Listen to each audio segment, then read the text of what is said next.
ونعوذ بالله من شرور أنفسنا وسيئات أعمالنا من يهده الله فلا مضل له ومن يضلل فلا هادي له أشهد أن لا إله إلا الله وحده لا شريك له وأشهد أن محمدا عبده ورسوله يا أيها الذين آمنوا اتقوا الله حق تقاته ولا تموتن إلا وأنتم مسلمون يا أيها الناس اتقوا ربكم الذي خلقكم من نفس واحدة وخلق منها زوجها وبث منهما رجالا كثيرا ونساء واتقوا الله الذي تساءلون به والأرحام إن الله كان عليكم رقيبا.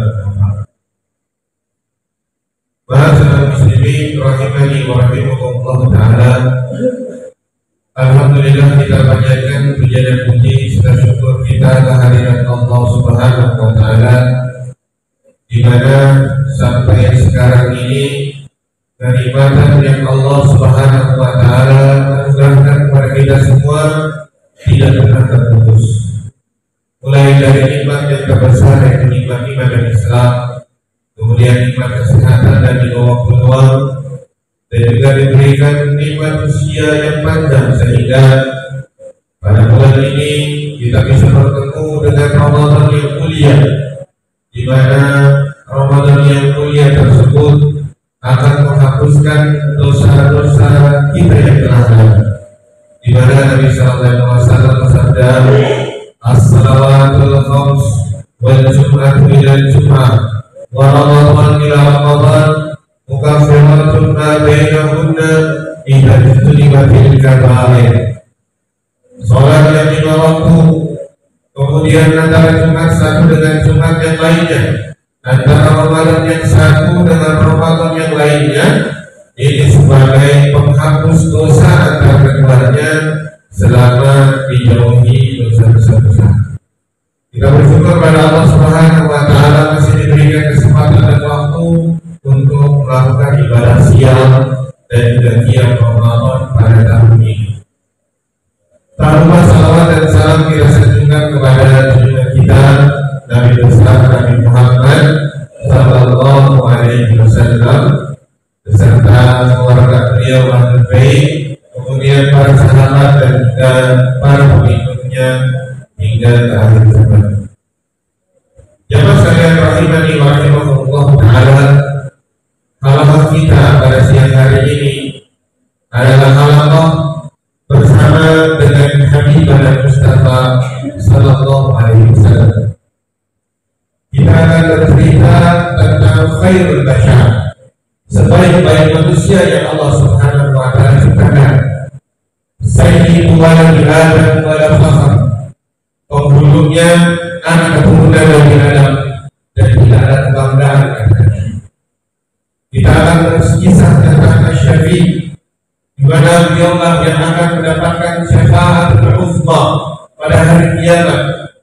Kita akan bercerita tentang Nabi Muhammad sallallahu alaihi wasallam, dan cukuplah kisah yang akan kita tunjukkan ini menjadi keutamaan dalam hal kita pada siang hari ini, karena dia adalah kekasih Allah Subhanahu wa ta'ala yang harus kita cintai lebih dari orang tua kita sendiri, lebih dari anak kita sendiri, saudara kita sendiri, istri kita sendiri, dan seluruh manusia yang ada. Tidak akan sah keimanan seseorang kalau dia masih mencintai orang lain lebih dibandingkan cintaan dia kepada Rasulullah SAW. Tidak akan sempurna iman seseorang kalau sekiranya masih mengutamakan orang lain dibandingkan Rasulullah SAW. Karena yang dia bersabda, "La yu'minu ahadukum hatta akuna ahabba ilaihi min walidihi wa waladihi wan nasi ajma'in." Tidaklah seorang di antara kalian beriman sampai aku lebih dia cintai dibandingkan orang tuanya sendiri, anaknya sendiri, dan seluruh manusia yang ada. Dan kita akan berkisah tentang Al-Habib Al-Mustafa Nabi Muhammad SAW dari kelahiran beliau sampai diwafatkannya beliau SAW. Diangkatnya beliau menjadi seorang Rasul, pertama di Mekah, kemudian hijrah di kota Madinah, dan juga berjuang bersama sahabat radhiyallahu ta'ala anhum ajma'in untuk menegakkan agama Allah. Kalau sekiranya bukan karena Allah dan juga Sallallahu Alaihi Wasallam, niscaya kita semua berada dalam kegelapan, masih berada di dalam zaman yang disebut dengan zaman jahiliyah. Dengan itu Syekh Muhammad dan mengatakan, kullu amrin jahiliyah tahta qadami mawdu'. Semua perkara jahiliyah di parasi saya ini telah saya hapuskan. Allah SWT juga ceritakan bagaimana kasih sayang Nabi Muhammad SAW terhadap umatnya. Kenapa kita baca kisah beliau? Kenapa kita meneladani perjalanan beliau? Karena meneladani perjalanan beliau merupakan salah satu sebab kita masuk dalam taat perintah beliau, jauhi maksiat dan larangan beliau. Ini merupakan syarat kita masuk ke dalam surga. Bahkan ketaatan kita kepada Nabi Muhammad ini termasuk ketaatan Allah Subhanahu wa ta'ala berfirman, wa may yuti rasul faqad Allah. Siapa kepada Allah dan kepada Rasul maka dia telah taat kepada Allah. Kenapa kita baca tentang perjalanan Nabi Muhammad sallallahu alaihi wasallam? Karena betapa mencintai umat. Kenapa tidak beliau sallallahu alaihi wasallam? Ada seorang sahabat yang menangis. Kemudian dia ditanya, "Bagaimana? Apa yang menangis?" Dia menjawab, "Saya biasa ingat kepada kematian. Saya takut mati." Dan tanya kepadanya, "Wahai beliau, kalau Anda mati, kalau kamu mati meninggal, apa menyebabkan Anda di sini?" Tidak jadi sama, tidak bisa bersama Rasul. Walau kata sama yang tidak bisa berbicara denganmu, wahai. Maka Sallallahu Alaihi Wasallam mengatakan, "Aku ma'akan abadunya." Seorang akan bersama orang yang ia cinta dan hari kiamat. Ini merupakan kabar gembira dari Nabi Muhammad SAW bagi sahabat tersebut dan bagi setiap orang yang ia mencintai Nabi Muhammad SAW, maka dia akan bersama dengan orang yang dicintai nanti pada hari kiamat. Maka marilah kita dengarkan kisah tentang Nabi Muhammad SAW agar kita bisa melayani bagaimana perjuangan beliau selangkah demi langkah. Allah Subhanahu wa ta'ala berfirman, "Laqad kana lakum fi rasulillahi uswatun hasanah liman kana yarjullaha wal yawmal akhir." Allah Subhanahu wa ta'ala, sungguh pada diri seorang Rasul kami terdapat suri perbudakan yang mereka berharap kepada Allah dan juga akan bertemu dengan hari. Jadi Allah Subhanahu wa ta'ala dengan itu Nabi Muhammad SAW maka berakhir segala masa insiden. Bukan karena Nabi Muhammad niscaya manusia berada pada tenggelam yang sangat gelap gulita. Mereka tidak mengetahui mana yang salah, mana yang baik, mana yang buruk. Akan tetapi dengan itu Muhammad maka hilang sudah yang dinamakan terjadi. Maka kesempatan kali ini kita akan sedikit tentang bagaimana jahiliyah sebelum diutusnya Nabi Muhammad SAW jadi Rasul. Bahkan yang tinggal di pasarnya berasal dari Allah, yaitu ketika bangsa ini pecah. Mereka itu akhirnya bermigrasi dan salah satu anak Kahbal bernama Ruh. Darilah Ruh inilah yang di kota Mekah, kemudian bertemu dengan Nabi Ismail alaihissalam serta ibunya Hajar yang tinggal di kota Mekah karena memiliki mata air dan telah membangun rumah Allah Subhanahu wa ta'ala berhala yang disebut dengan nama Ka'bah. Dan ketika mereka tinggal di sana, menikahlah Nabi Ismail dengan seorang wanita dari kabilah Jurhum. Keturunannya tersebut menjadi bangsa Quraisy dan juga keturunan-keturunan lain dari bangsa Arab tersebut. Yang pada awalnya mereka semuanya beragama dengan agama Nabi Ismail dan agamanya Nabi Ibrahim alaihissalam.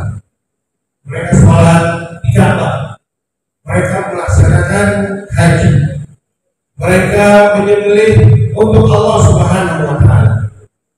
Sampai datang suatu saat ada seorang laki-laki yang bernama Amr bin Luhai al-Khuzai. Laki-laki tersebut dari Bani Khuzai. Yang laki-laki tersebut adalah orang yang sangat disegani karena dia adalah orang yang sangat terbawa. Dan kebiasaan dari bangsa Arab setiap tahunnya dari dahulu adalah melakukan perjalanan ke Syam, saat itu sekarang Palestina, dan juga melakukan perjalanan ke Yaman. Musim panas mereka ke Syam, musim dingin mereka ke Yaman. Dalam perjalanan tersebut, Amr bin Luhai singgah di kota Yaman dan dia mendapati orang-orang di sana menyembah patung. Yang bangsa Arab tak pernah mereka menyembah patung. Yang mereka sembah Allah Subhanahu wa Ta'ala. Salat karena Allah, haji karena Allah, ibadah semuanya karena Allah Subhanahu wa Ta'ala. Kemudian dia bertanya kepada orang-orang sana, "Mata saudara, apa yang kalian lakukan ini?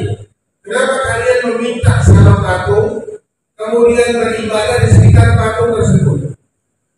Maka mereka menjawab, "Nastanzilu bihi wa nastaghithu bihi."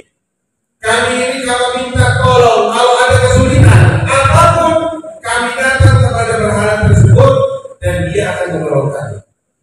Apabila pacarnya berkepanjangan, kami datang meminta kepada berhala tersebut, kemudian dia akan menurunkan kami hujan.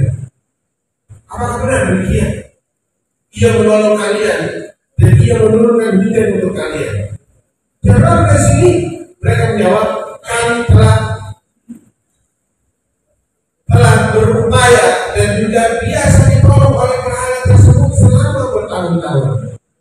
Akhirnya Amr bin Luhai meminta kepada mereka, "Atini wahidah, berikan kepada saya satu berhala, saya akan bawa pulang ke Mekah." Akhirnya ketika pulang dia bawa berhala tersebut dan dia bawa untuk diperkenalkan kepada bangsa Quraisy ketika itu. Orang-orang bersyukur, apa yang Anda bawa? Apa yang kamu bawa?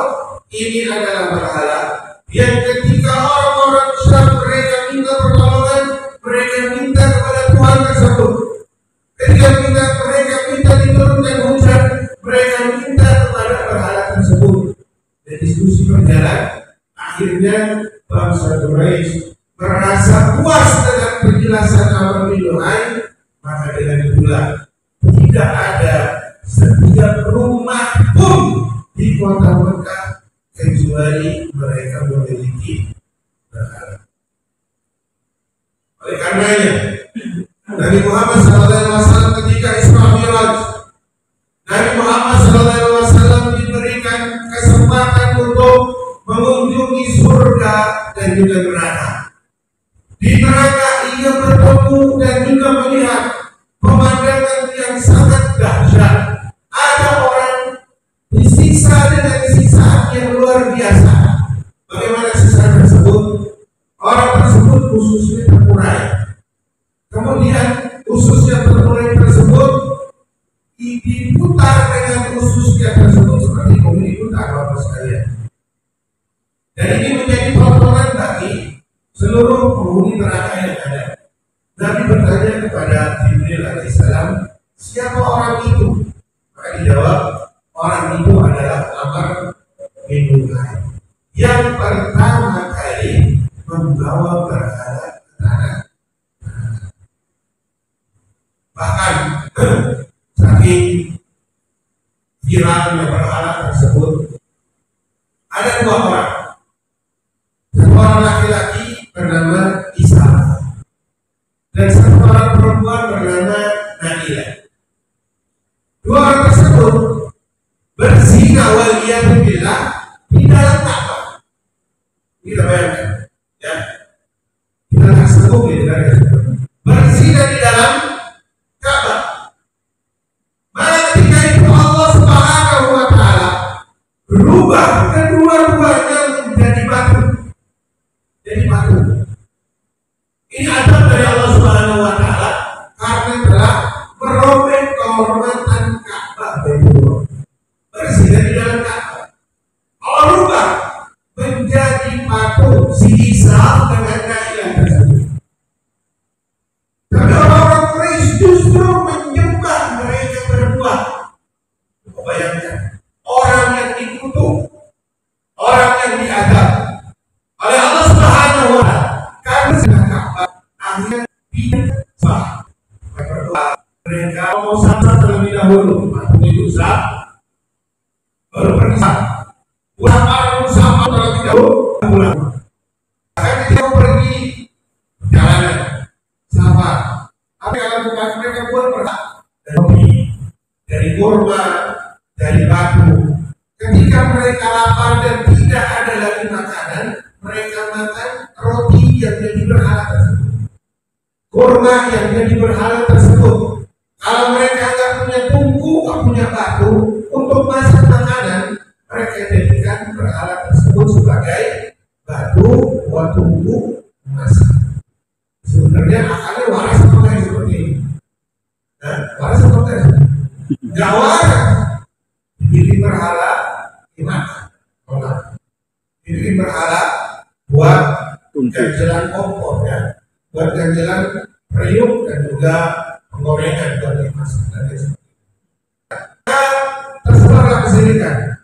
Sampai yang namanya haji. Haji ini kan ajarannya Nabi Ibrahim alaihissalam, ajarannya Nabi Ismail alaihissalam. Talbiyah mereka dari Allahumma labbaik labbaik la syarika lak labbaik innal hamda wan ni'mata laka wal mulk la syarika lak. Ini kan talbiyah kita. Talbiyah yang dikembalikan oleh Nabi Muhammad setelah Nabi Muhammad diutus menjadi seorang rasul. Ini talbiyah betul. Mereka ganti labbaik Allahumma labbaik labbaik la syarika lak labbaik illa syarikan tamlikuhu lak wa ma walak. Mereka labbaik Allahumma labbaik, kami menjawab panggilan Engkau wahai Allah, kami menjawab panggilan Engkau. Baik la syarika lak labbaik, kami menjawab panggilan Engkau wahai Allah, tidak ada sekutu bagi Engkau. Illa syarikan huwa lak, kecuali sekutu yang Engkau miliki wa ma malak, Engkau menguasai dan Engkau menguasai seluruh sekutu yang ada. Jadi dirubah tarbiyahnya menjadi boleh ada sekutu dan juga tandingan bagi Allah Subhanahu wa Ta'ala. Maka tersebarlah macam bentuk kesyirikan dan terjadilah segala macam bentuk peribadahan kepada berhala-berhala tersebut. Mereka ketika menyembelih, mereka menyembelih untuk Allah dan juga menyembelih berhala. Arahnya bukan ke patung-patung berhala tersebut. Mereka berkata, ini sembelihan buat Allah, ini sembelihan buat berhala. Jadi yang namanya musyrik itu, mereka menyembah Allah, menyembah juga patung. Mereka menyembah Allah, menyembah selain Allah Subhanahu wa Ta'ala. Makanya Allah Subhanahu wa Ta'ala bantah buat mereka. Apa kata Allah Subhanahu wa Ta'ala? Ja'alu lillahi mimma tara'ala wal amilata. Dan Allah Subhanahu wa Ta'ala dan mereka menjadikan untuk Allah Subhanahu wa Ta'ala apa yang tumbuh dari bumi dan juga binatang ternak bagian. dan mereka berkata ini buat Allah. Bisa wahada surganya dan ini buat sekutu-sekutu kami. Maka apa yang sekutu mereka ini tidak akan sampai kepada Allah Subhanahu wa taala. Wa ma kana lillahi fa huwa yasilu ila syurgaihi. Dan apa yang buat Allah Subhanahu wa taala justru sampai kepada sembahan mereka tersebut. Mereka mulai tawaf. Kemudian muncul lagi tatayun. Tatayun itu menganggap siang. Jadi mereka kalau mau sabar Bapak sekalian, mereka diburu. Nah, burung tersebut dilepas. Kalau burung tersebut terbangnya ke depan atau ke kanan, mereka lanjut. Kalau burung tersebut terbangnya ke kiri atau ke belakang, maka mereka tidak jadi sabar. Jadi menganggap sial dengan suatu yang dilihat, bukan cuma yang dilihat, suatu yang didengar. Kalau dengar burung hantu, jadi berangkat. Menganggap sial dengan apa? Dengan hari. Menganggap sial dengan seseorang. Menganggap sial dengan suatu zaman. Semuanya perkara banyak dianggap sial. Ini namanya apa? Tatayun. Kemudian setelah itu tersebar adanya apa? Dukun, keramat, sihir. Dan ketika mereka singgah di suatu tempat, apa yang mereka ucapkan? Mereka bukan berlindung kepada Allah Subhanahu wa taala, justru mereka itu berlindung kepada penghuni lembah ini. Mirip dengan kita. Tapi mirip ya. Kalau lewat tempat angker kita ucapkan, wanita lah orang-orang yang masih dianggap tidak bermasalah, tumpang lewat. Ini biasanya ini ya.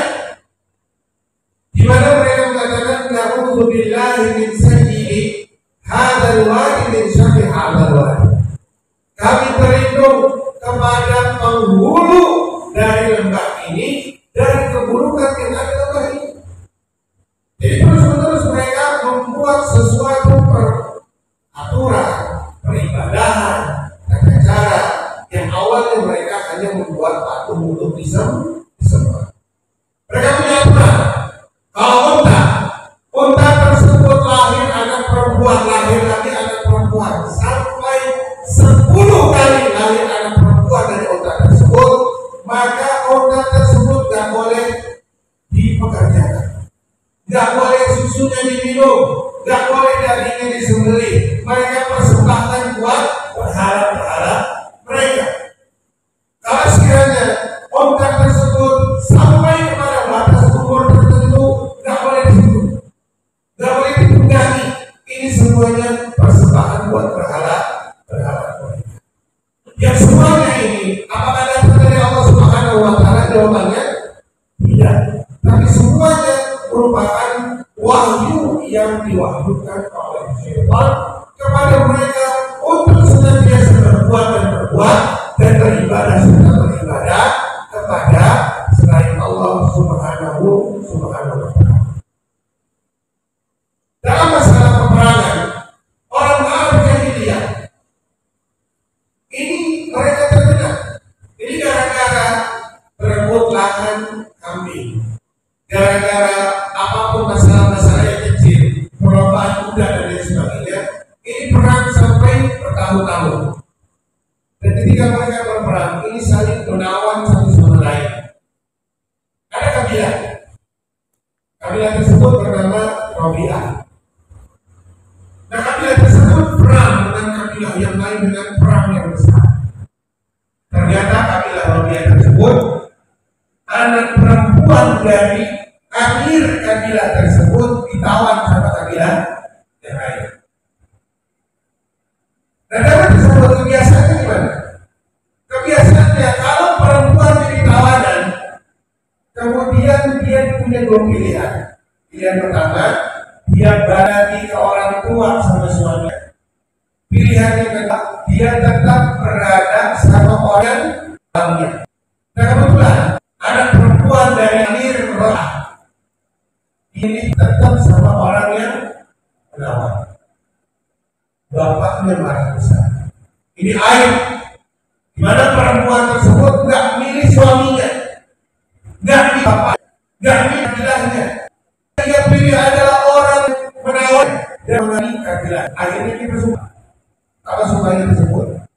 Demi Allah, kalau lahir anak perempuan, saya akan kubur hidup. Kalau supaya Allah, dia merasa dia sama anak perempuan. Ya. Kalau saya lahir anak perempuan, saya bakal kubur dia hidup. Dan Allah takdirkan dia lahir setelah itu lebih dari 10 anak perempuan. Semuanya dia bunuh. Semuanya dia bunuh. Hidup. Akhirnya ini menjadi adat kebiasaan buat kabilah Rabi'ah. Kabilah Rabi'ah disebut setiap kali orang punya anak perempuan dia bakal kubur hidup. Setiap kali perempuan kubur hidup karena ingat kisah perang yang menyebabkan anak perempuan dari Amir Rabi'ah yang milik orang yang melawannya. Ini merupakan kain yang besar buat kalian. Nah, ada ular bukan cuma buat kabilah Rabi'ah saja, tapi ini juga kebiasaan buat kabilah yang lain. Makanya Allah Subhanahu wa taala berfirman, "Wa idzal mau'udatu su'ilat bi ayyi dzambin qutilat." Dan ketika anak-anak perempuan mereka ditanya nanti pada hari kiamat, bi ayyi dzambin qutilat. Karena dosa apa mereka ini dibunuh? Karena masih kecil, karena masih umur 5 tahun, 6 tahun, ini dipanggil hidup sama ayahnya. Ini gara-gara sumpahnya Amir dari Rabi'ah dan menjadi kebiasaan bagi seluruh bangsa ketika itu. Bahkan ada sahabat yang ketika dia bercerita kepada Nabi Sallallahu Alaihi Wasallam tentang dulu, kalau dia ingat zaman jahiliyah nggak pernah dia bertemu nangis. Suatu ketika anak perempuan tersebut sudah berusia 5 atau 7 tahun, maka dia berkata sama istrinya, "Wahai istriku, tolong nih anak dandani, kasih pakaian yang bagus, kasih bedak, kasih wangi-wangian." Istrinya bertanya, "Oh, mau kemana bang?" Maka suaminya menjawab, "Saya mau bawa dia ke tempat kerabat saya." Kata istrinya, "Bang, saya berpesannya, jangan sampai anak kita ini kenapa-napa. Ya, saya tak mau dia kenapa-napa." Maka didandani sama lagi. Kemudian setelah didandani, dibawa pergi. Sampai dibawa pergi ke tengah padang pasir. Kemudian di tengah padang pasir tersebut, ya anaknya sedang aja, nggak tahu kan bapaknya mau ngapain. Di tengah padang pasir tersebut ada sumur tua. Kemudian diajak anak tersebut untuk menghampiri sumur tua. Ketika itu anak tersebut merasa bapaknya mau ngapain. Anaknya nangis. Jadi, jangan seni isu, wahai ayah, jangan berbuat buruk terhadap diri saya.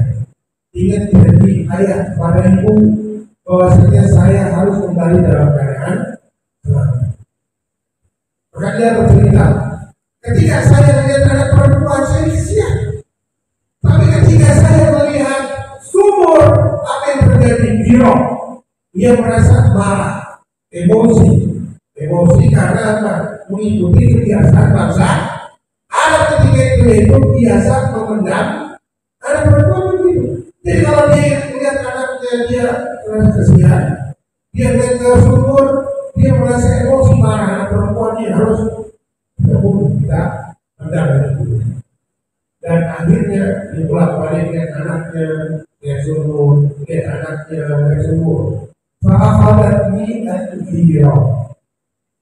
Maka perasaan cemburu dan emosi ini menguasai saya.